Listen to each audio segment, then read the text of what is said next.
The subgenre where the main character is a necromancer was heavily popularized by solo leveling. As such, many of us fell in love with it and want more. I decided to compile a list of 10 manhwa where the main character is a necromancer. From flying in a skeleton dragon to having an army of shadows to having only a couple of skeletons, this video includes everything. Please be reminded that works like solo leveling, kill the hero, and second life ranker won't be included in this list because most people already know about them. If this video helps you out, or if you simply want to help, leave a like and don't forget to subscribe if you're a fan of anime, manga, or manhwa content. Without further delay, let's get into the top 10. Number 10 comes with Necromancer Survival. When the main character first found out he was a user, he thought he had finally hit the jackpot. In his mind, necromancy seemed like the ultimate mix of cool and interesting. Back then he had no idea that the necromancer class was the weakest of them all. But as he enters the newly reopened Tower of Spirits in search of enchanted materials, he is sucked into a mysterious area of the dungeon where he encounters a frightening corpse. A quest window pops up and it says, "You have made a pact with Sion Down, a vengeful spirit." When tackling quests, it doesn't hurt to have a companion or two, especially if one of them is the spirit of an ultra powerful entity. Now let's start by addressing the genre, shall we? Yes, this work contains BL. Now I gave it a try because I was interested in the necromancer part, and to be honest, the BL is not very heavy on this work, because as you can see it doesn't even have the romance genre. And when you focus on the rest of the story, it's actually very interesting. Of course, if this is a deal breaker for you, then don't read it. For the rest of you that really don't care, make sure you check this one out. The official translation is over on Tapitoon. In number 9 we have 66,666 years Advent of the Dark Mage. The main character, a powerful dark mage, was defeated and sealed away in a battle against the 12 gods. He finally wakes up from his sleep 66,666 years later, however in the body of a newborn baby, Jamie Welton. 9 years later, with a fraction of the power he once held, and with a loving family and peaceful environment he is now surrounded by, Jamie plans to exact revenge against the 12 gods that had sealed him away. Now, this one is interesting in its own way. The main character is two-faced. He acts all kind and loving to his family, but is ruthless whenever it's other people, and I truly enjoy seeing that. While this one doesn't have the most original plot, it's still a nice read with amazing art. If you like a dark-minded main character, this one is definitely a nice read, so definitely give it a chance. The official translation is over on Webtoon. Number 8 comes with The Lone Necromancer. The main character is a former Special Force soldier who has returned to college after completing his national service. His ordinary life as a student is shattered during class one day when he and his fellow students are faced with a mysterious prompt asking them to select a role. He chooses the Necromancer, a rare ability that grants him the power to control the undead. With the campus and the outside world seemingly on the brink of collapse, he must use his newfound powers to battle fearsome monsters and help save his fellow students, but will they make it out alive?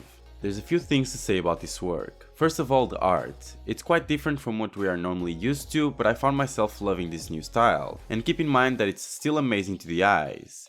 Next we have the power system.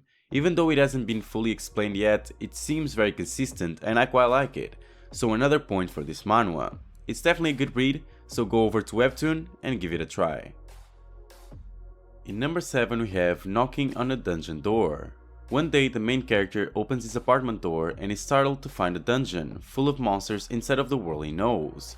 At first he hides, but when all else fails, it falls to him to defeat the dungeon boss or die trying. Luckily, he's not alone. With the help of his skeleton friends and a gift from a mysterious benefactor, he develops his rare talent for magic while learning about the bravery and friendship. He seems ready to face whatever the dungeon throws at him, but is he? Another great work that explores necromancy, and this one has a unique plot to back it up. The main character is stuck in his room. His only door connects to a dungeon, and the only way for him to break free is to defeat the boss monster. Of course, there's a lot of other things that make this an amazing read. The magic, the necromancy, the money system, even how the dungeon and this world works. All of it comes together and forms a great read. So don't wait another minute and go read this story. The official translation is over on Tapas. Number 6 comes with The Reborn Ranker Chronicles. The main character, a legendary SSS rank hunter, finally met his end, but just as he prepares to enter eternal sleep, he awakes once more in Imperial China. Now he must live as Liu, the delinquent heir to a powerful family. All he wants to do is put his hunting days behind him, but in order to survive his new power-hungry relatives, he must own his skills again, starting from level 1. Can his own unique blend of necromancy and martial arts take him from useless bum to ultimate boss? This is a blend of two genres. Normally when you see necromancy you expect a modern world with some fantasy mixed, some dungeons and so on. But this one takes us to the martial arts world, where magic is not really a thing. The mix between the two is actually something I really enjoyed watching, and that surprised me a lot. While the main character is strong, it doesn't seem to be completely overpowered, which is something I really liked. If you enjoy reincarnation, martial arts and necromancy, then this is the work for you. The official translation is over on Tapas. In number 5 we have Seoul Station Necromancer. After years of fighting for survival on planet Alphen, the main character had become fearsome necromancer and ruler of his own territory. But now that he's finally found a way back to Earth, he's nothing more than a low-level player clearing dungeons for cash. Soon enough though, his undeniable skills have major guilds vying for his attention. And just in time, because with his old enemy threatening invasion, those skills might be the only thing standing between humanity and destruction. This story brings nothing new. But don't get me wrong, even though it's pretty much the same as the others with some difference here and there, it's still the type of story that I enjoy reading. We have an overpowered main character in a modern world with dungeons. While this work is similar to many, that doesn't mean the story is poorly written. It's quite the opposite. They took their time explaining everything even though it might seem pointless. It's definitely an enjoyable read that you should give a chance to. The official translation is over on Tapas. Number 4 comes with SSS Class Revival Hunter. In the mysterious RPG dungeon-like tower, Kim lives a mundane existence, envying all the Star Hunters. One day, his wish for more is granted with the legendary skill to copy others' abilities, at the cost of his life. Before he can make sense of it, he is killed by the number 1 hunter, the Flame Emperor. But this activates his skill and now he's copied a new one, the ability to travel back in time upon death. How will he use these skills to outplay the competition and rise to the top? Now this is a very well-known work, without a doubt, but it's still worth mentioning every time. This story starts out with a pathetic main character, but he soon works his way to become stronger. It happens in most of these stories that the main character gains a powerful ability, and don't get me wrong, it does happen in this one. The difference is that for the main character to use such ability, he requires courage, and that makes his manhwa 10 times more enjoyable. Without a doubt, an action-packed manhwa you should not miss out on, so go over to Tapas to read the official translation. In number 3 we have The Max Level Hero Strikes Back. Struck by enemy's arrow, the powerless main character falls into a coma. His soul travels to a place where the greatest of the great gather, the Honorable Hall of Heroes. There, 1,000 years pass as Davy undergoes excruciating training under their watchful eye to become a hero too strong for his own good. Now back to his timeline, and his kingdom is wide awake and the enemies hiding in the king's court better be prepared. The prince they had dismissed is now their biggest threat. Now this is a great work. The main character is trained for thousands of years and the story begins in the end of that training, which I personally enjoyed because watching too much grinding can be tiring at times. Of course you have the usual flashbacks here and there, so you know some things that happened during the training and to give you context to some of the powers that the main character has. This is an extremely overpowered main character, but he hides his power in order to go unnoticed. Without a doubt, something I definitely recommend you reading, and if you want, the official translation is over on Tapas.